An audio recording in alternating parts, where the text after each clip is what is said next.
ಪರಿಶಿಷ್ಟ ಜಾತಿಗಳ ಒಳ ಮೀಸಲಾತಿ ಜಾರಿಗೆ ಆಗ್ರಹಿಸಿ ಇಂದು ರಾಯಚೂರು ಬಂದ್ಗೆ ಕರೆ ನೀಡಲಾಗಿತ್ತು.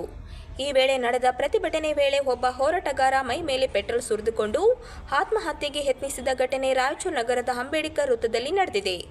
ಜಹೀರಾಬಾದ್ ನಿವಾಸಿ ಭರತ್ ಎಂಬ ಯುವಕ ಪ್ರತಿಭಟನೆ ಸಂದರ್ಭದಲ್ಲಿ ಮೈ ಮೇಲೆ ಪೆಟ್ರೋಲ್ ಸುರಿದುಕೊಂಡು ತೀವ್ರ ಅಸಮಾಧಾನ ವ್ಯಕ್ತಪಡಿಸಿದರು.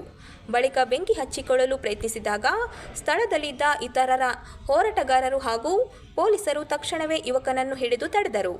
ಘಟನೆಯ ನಂತರ ಭರತ್ ಅವರನ್ನು ಆಂಬ್ಯುಲೆನ್ಸ್ ಮೂಲಕ ಚಿಕಿತ್ಸೆಗಾಗಿ ರಾಯಚೂರು ಜಿಲ್ಲಾ ಆಸ್ಪತ್ರೆಗೆ ಕಳಿಸಲಾಗಿದೆ ಎಂದು ತಿಳಿದು ಬಂದಿದೆ.